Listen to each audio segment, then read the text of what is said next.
अच्छा,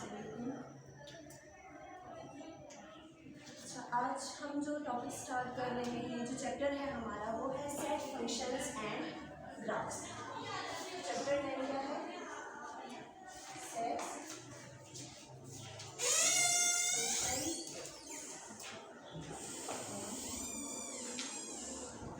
ग्राफ्स।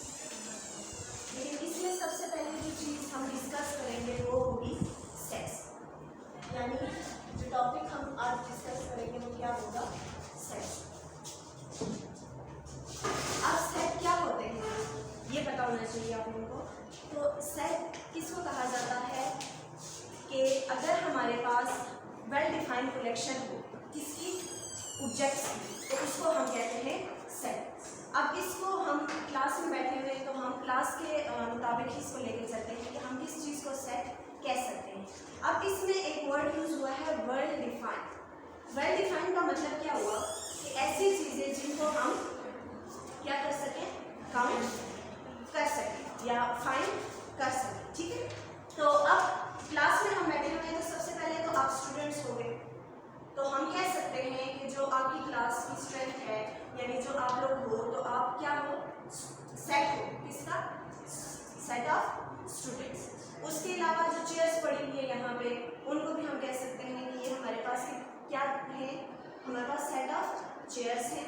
ऐसे इस क्लास में बहुत सी ऐसी चीज़ें हैं जिनको हम एज अ सेट कंसिडर कर सकते हैं। ठीक है, अब सेट में जो है मज़ीद हमारे पास कुछ इसकी टाइप्स भी आ जाती हैं, कुछ एग्जाम्पल्स भी आ जाती हैं।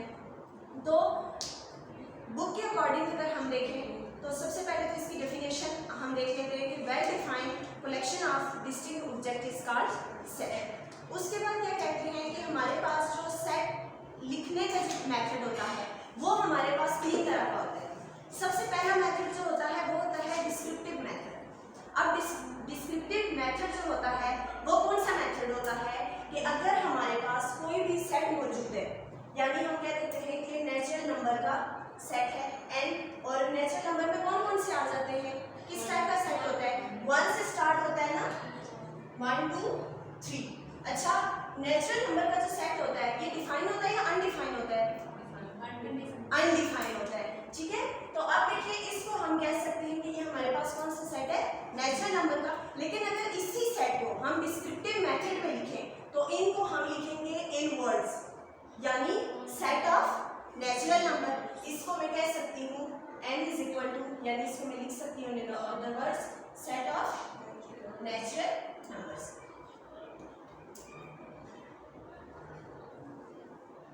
तो ये हो गया जो फर्स्ट इसका मेथड है, यानी डिस्क्रिप्टिव मेथड। अब डिस्क्रिप्टिव मेथड यानी वर्ड्स में इसको हमने डिस्क्राइब कर दिया। ठीक है, उसके अलावा जो सेकंड मेथड होगा द टेबुलर मेथड। तो टेबुलर मेथड जो होगा वो कौन सा मेथड होता है? जो मैं ये ऑलरेडी लिख चुकी हूँ, यानी हम किसी भी सेट को इन नंबर्स लिखें तो वो क्या कहलाता है? टेबुलर मेथड कहलाता है। और लास्ट में जो इसका लास्ट मेथड है वो है कौन सा मेथड? Set builder method. अब सेट बिल्डर मेथड कैसा होता है कि जैसे हमने इसको लिखा नेचुरल नंबर का सेट, ठीक है, अगर मैं इसको लिखूं कि हमारे पास ऐसा सेट है जिसमें x जो है वो क्या कर रहा है? बिलोंग कर रहा है किसको? नेचुरल नंबर्स को। तो इस सेट को हम क्या कह सकते हैं कि ये कौन सा सेट हुआ? हमारे पास नेचुरल नंबर्स का सेट हुआ। तो इन दिस नोटेशन अगर हम इसको लिख सकते हैं तो इट मींस दैट कि ये कौन सा मेथड हुआ हमारे पास? सेट बिल्डर मेथड हुआ।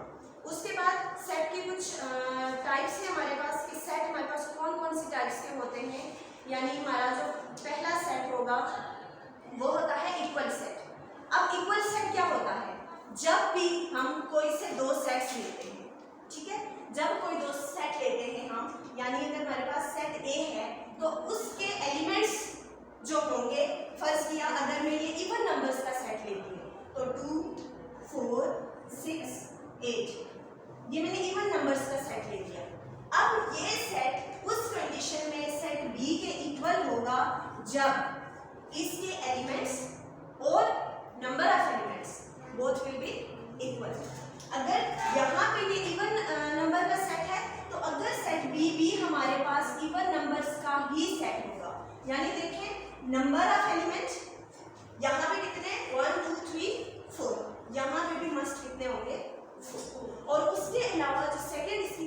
कंडीशन है कि अगर यहाँ पे 2 है तो यहाँ पे भी 2 होगा, यहाँ पे 4 है तो यहाँ पे भी 4 होगा, यहाँ पे 6 है तो यहाँ पे भी 6 होगा, यहाँ पे 8 है तो यहाँ पे भी 8 होगा। तो इसका हम ये मतलब ले सकते हैं कि हमारा जो सेट ए है वो क्या है, इक्वल है सेट बी के। सेकेंड इसका है इक्विवेलेंट सेट। अब इक्विवेलेंट सेट जो होता है वो कैसा होता है, अगर हमारे पास सेट ए, यही मैं इवन को लेकर चलती हूँ कि अगर हमारे पास number of even set of even numbers है 2 4 6 8, लेकिन अगर सेट बी को लेती हूँ मैं और यहाँ पे मैं सिर्फ क्या कर देती हूँ, 2 की जगह 1 लिख देती हूँ, तो इसका मतलब ये हुआ कि सेट ए जो है वो सेट बी के इक्वल नहीं है, इक्विवेलेंट है। क्यों? क्योंकि इसमें सिर्फ एक एलिमेंट जो है वो चेंज है, बाकी तमाम एलिमेंट एक दूसरे के इक्वल है। तो इट मींस दैट कि सेट ए जो है वो क्या है, सेट बी का इक्विवेलेंट सेट है। ठीक है, समझ आइए इस बात की।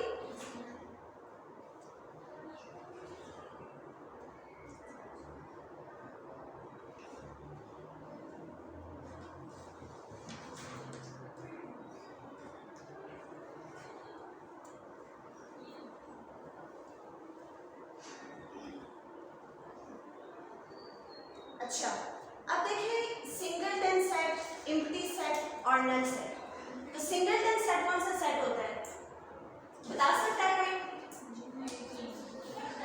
जी,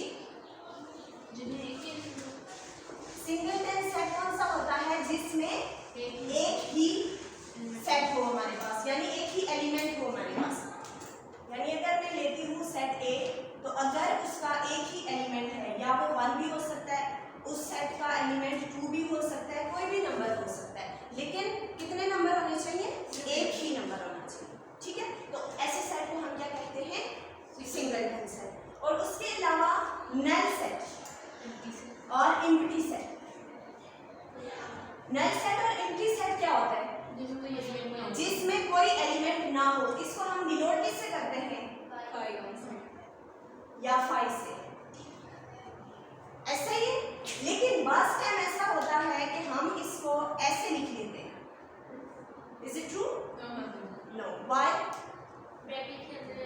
क्योंकि देखें हमने अभी अभी पढ़ा कि जब भी हमारे पास कोई सेट में कोई एक एलिमेंट होता है, इट मींस दैट कि वो सेट हमारे पास कौन सा है, सिंगलटन सेट है। तो जब हम ऑलरेडी कह रहे हैं कि एक सेट एम्प्टी है, तो उस एम्प्टी सेट में हम कैसे कुछ भी रख सकते हैं। ठीक है, तो इट मींस के हमारा इस तरह का इसको लिखना, इन अल्फाज में इसको डिस्क्राइब करना, ये क्या है, रॉन्ग है। हम एम्प्टी सेट को या तो कर्ली ब्रैकेट से लिखते हैं या फिर जस्ट 5 से लिखते हैं, दोनों नोटेशंस इसके लिए यूज नहीं होती हैं। Is it clear? ओके।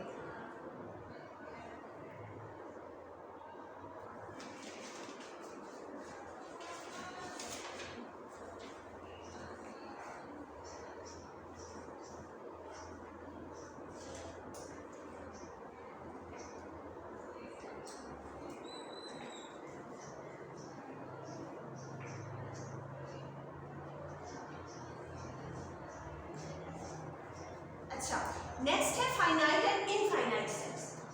अब फाइनाइट और इनफाइनाइट सेट कौन से होते हैं? अब मुझे फाइनाइट और इनफाइनाइट की कोई एग्जांपल दे सकते हैं? फाइनाइट जिसपे एलिमेंट्स होते हैं खत्म होते हैं, इनफाइनाइट में काफी ज्यादा एलिमेंट्स होते हैं, मतलब कोई बढ़ते गिना नहीं जा सकता, गिना नहीं जा सकता। अच्छा, हमारी क्लास में मौजूद जो भी ऑब्जेक्ट्स हैं, क्या ये फाइनाइट है या इनफाइनाइट है? फाइनाइट है। तो इनफाइनाइट सेट की मुझे कोई एग्जांपल दे सकता है? इनफाइनाइट सेट की क्या एग्जांपल हो सकती है? नेचुरल नंबर क्या है हमारे पास? इनफाइनाइट सेट है। ठीक है, तो ऐसे नंबर्स जिनकी एक लिमिट हो, जिनको एक हद तक हम क्या कर सके, लिख सके, वो हमारे पास क्या कहलाते हैं? फाइनाइट सेट कहलाते हैं। यानी अगर मैं एक सेट ले रही हूँ, इसको मैं कोई भी अगर नेम ले लेती हूँ, बी कह देती हूँ, 1 2 3 4 5 और ये क्लोज हो गया, तो इट मींस के 1 2 3 4 5 हमारे पास ये नंबर्स जो है क्या है, लिमिटेड है। तो इट मींस के ये जो सेट हुआ, ये कौन सा सेट हुआ? फाइनाइट सेट हो गया। और इनफाइनाइट सेट जो होगा तो उसमें हमारे पास क्लियर है कि नेचुरल नंबर्स हमारे पास क्या है, इनफाइनाइट सेट है कि 1 से स्टार्ट होते हैं अप टू, इनकी कोई लिमिट नहीं होती, ये अनकाउंटेबल, इनको काउंट नहीं किया जा सकता। तो ऐसी चीज़ें जिनको काउंट किया जा सकता है वो फाइनाइट होती हैं, और जो काउंटेबल ना हो, जिनको हम काउंट ना कर सकें, वो क्या होती है, इनफाइनाइट होती है। अच्छा, उसके बाद हमारे पास आते हैं सबसेट्स। अब सबसेट्स क्या होते हैं कि अगर हम क्या करें, हम अगर कहते हैं कि हमारे पास एक एलिमेंट है ए और एक सेट है ए और एक सेट है बी। अब सेट ए सेट बी का सबसेट कब होता है, जब सेट ए में मौजूद एलिमेंट्स जो भी होते हैं वो ही सेट बी में भी मौजूद हो। तो हम कह सकते हैं कि सेट ए सेट बी का सबसेट। उसके अलावा प्रॉपर सबसेट कब होता है, अगर हमारे पास सेट ए, क्या कह रहे हैं कि if A is a subset of B and B contains all at least one element which is not an element of A। यानी जैसे मैंने अभी पीछे भी आपको एक सेट की इक्विवेलेंट की मिसाल दी, तो इक्विवेलेंट सेट किस में आ जाता है, कौन से सेट में, प्रॉपर सबसेट में आ जाता है। कि अगर हमारे पास सेट ए है और इसमें वो एलिमेंट्स मौजूद हैं, कोई भी एलिमेंट्स हैं, लेकिन इसके अलावा हमारे पास कुछ ऐसे एलिमेंट्स जो बी में मौजूद है लेकिन कोई एक एलिमेंट उसमें मौजूद नहीं है, तो हम कह सकते हैं कि जो हमारा सेट ए है वो सेट बी का क्या है, प्रॉपर सबसेट है। और प्रॉपर सबसेट को पहले हमने जो सबसेट पढ़ा था, सबसेट के लिए हम क्या नोटेशन यूज करते हैं कि A is a subset of B. तो ऐसे ही जब प्रॉपर की बात आती है, तो अगर प्रॉपर है तो हम कहते हैं कि A is a proper subset of B. और इम्प्रॉपर जो सबसेट होते हैं वो कौन से सबसेट होते हैं कि अगर हमारे पास इक्वल सेट जो होता है वो कौन से होते हैं, इम्प्रॉपर सबसेट होते हैं। कि अगर दो सेट मौजूद हैं तो एक सेट के तमाम एलिमेंट्स अगर दूसरे सेट में भी मौजूद हैं, तो इट मींस दैट कि वो दोनों एक दूसरे के क्या हैं, इम्प्रॉपर सबसेट्स। ठीक है, इक्विवेलेंट और प्रॉपर सबसेट्स, ये दोनों ऑलमोस्ट सेम वर्डिंग इनके लिए यूज होती है। और उसके अलावा प्रॉपर और इक्वल सेट्स, क्योंकि प्रॉपर में भी एक सेट के जो एलिमेंट्स होते हैं वो दूसरे सेट में मौजूद होते हैं, और जो इम्प्रॉपर है हमारे पास सबसेट, तो उसमें भी जब एक सेट हम लेते हैं तो उसके एलिमेंट्स दूसरे सेट में मौजूद होते हैं। तो हम कह सकते हैं कि ये सेट ए जो है सेट बी का इम्प्रॉपर सबसेट है। अच्छा, पावर सेट जो होते हैं वो क्या होते हैं कि अगर हम एक सेट ले रहे हैं, मैं ले लेती हूँ, कोई भी नंबर ले लेती हूँ, मैं ऑड नंबर्स का सेट बना लेती हूँ, ठीक है, 1 3 5 7 एंड 9। अब ए जो होगा, इसके जो पावर सेट्स बनेंगे वो किस हिसाब से बनेंगे, देखिए ए के प्रॉपर सेट्स बनाने के लिए हमें सबसे पहले क्या करना होगा, पावर सेट्स मींस हमें इस सेट के पार्ट्स बनाने हैं, इसको मजीद हमने बताना है कि इसके हम कितने सेट्स बना सकते हैं। तो जो सबसे पहला सेट बनेगा इस सेट का, इवन ऑड नंबर्स का, वो क्या बनेगा हमारे पास, एम्प्टी सेट बनेगा। ठीक है, पहला सेट हमारे पास क्या बनेगा, एम्प्टी सेट बनेगा। उसके बाद जो दूसरा सेट बनेगा वो क्या बनेगा, 1 यानी सिंगलटन सेट। और थ्रू और तमाम एलिमेंट्स का वो क्या बनेगा, सिंगलटन सेट बनेगा, यानी 1 हो गया, उसके बाद 3 हो गया, उसके बाद 5 हो गया, उसके बाद 7 हो गया, फिर 9 हो गया। और अब जब ये हमारे पास 9 तक सिंगलटन कंप्लीट हो चुके, तो फिर हम आएंगे इनके डबल यानी पेयर्स बनाने की तरफ आएंगे। तो पहला पेयर किसका बनेगा, 1 और 3 का। दूसरा पेयर किसका बनेगा, 1 एंड 5 का। यानी अब 1 के पेयर्स हम जो है उससे मजीद जो अगले एलिमेंट्स हैं उनके साथ बनाते जाएंगे, अप टू 1 एंड 9। इसी मेथड से जब 1 का पेयर खत्म हो जाएगा, फिर हम 3 की तरफ आएंगे, 3 5 3 7 3 9। फिर जब 3 खत्म हो जाएगा, फिर 5 की तरफ आएंगे, और एट लास्ट हमारे पास जो बनेगा वो सेट बजा के खुद जो इस वक्त हमने कंसीडर सेट किया था वो सेट भी इसमें इंक्लूड हो जाएगा। 1 3 5 7 एंड 9। तो इसका क्या मतलब हुआ कि किसी भी सेट का पावर सेट जब हम लेते हैं तो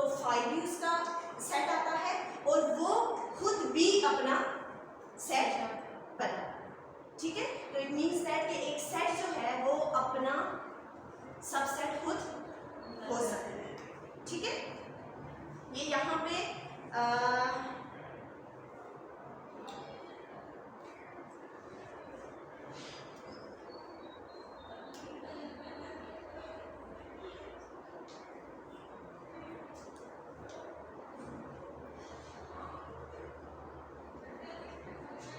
यहाँ पे ये थ्योरम है 1.1 पेज नंबर 32।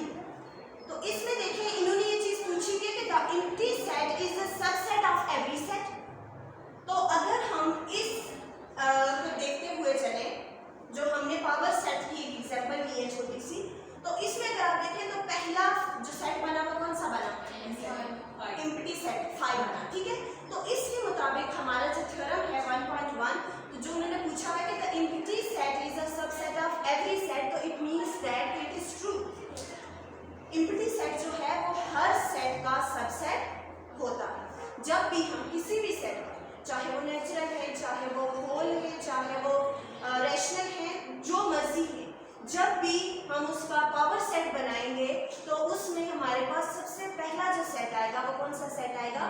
एम्प्टी सेट आएगा। तो इट मींस दैट कि एम्प्टी सेट जो है वो हर सेट का पावर सेट होता है। अच्छा, नेक्स्ट है हमारे पास यूनिवर्सल सेट। अब यूनिवर्सल सेट जो होता है वो क्या होता है? जब भी देखें, अगर हम यूनिवर्सल सेट लें, यूनिवर्सल सेट कहाँ से स्टार्ट होते हैं? 1 से। अगर हम यूनिवर्सल सेट लेते हैं कोई भी, और मैं फर्स्ट के इसको ले रही हूँ 1 2 3 अप टू 1000। ठीक है, अब अगर मैं एक सेट लेती हूँ, सेट ए, सेट ए में कम से कम चंद एलिमेंट्स, नॉट ऑल, लेकिन कुछ चंद एलिमेंट्स ऐसे होने चाहिए जो यूनिवर्सल सेट में एग्जिस्ट कर रहे हैं। यानी ये 1 टू अप टू 1000 है। इट मींस के 1 से लेके 1000 के बीच के कोई भी एलिमेंट्स, कोई यहाँ पे बाउंडनेस नहीं है कि कोई रिस्ट्रिक्शन नहीं है कि नहीं आपने वही ही लेने। अब 1 से लेके 1000 तक के कोई भी एलिमेंट्स आप सेट ए के लिए ले सकते हैं। अब सेट ए में मैं अगर यहाँ पे इवन नंबर्स ही ले लूँ 2 4 6 8 10, तो अब देखिए हम कह सकते हैं कि यूनिवर्सल सेट ए के जो एलिमेंट्स हैं वो यूनिवर्सल सेट में मौजूद हैं।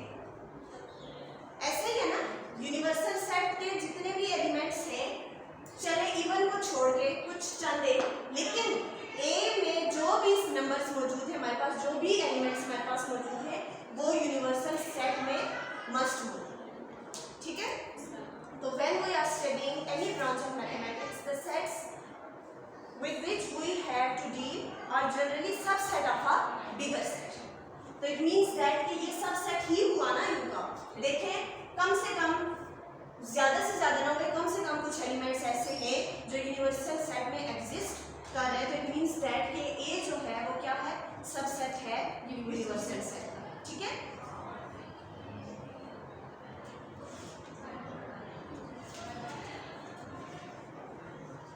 एक्सरसाइज कर करें। ओके, अल्लाह हाफिज़। अल्लाह हाफिज़ बोला ही नहीं है कैमरे में।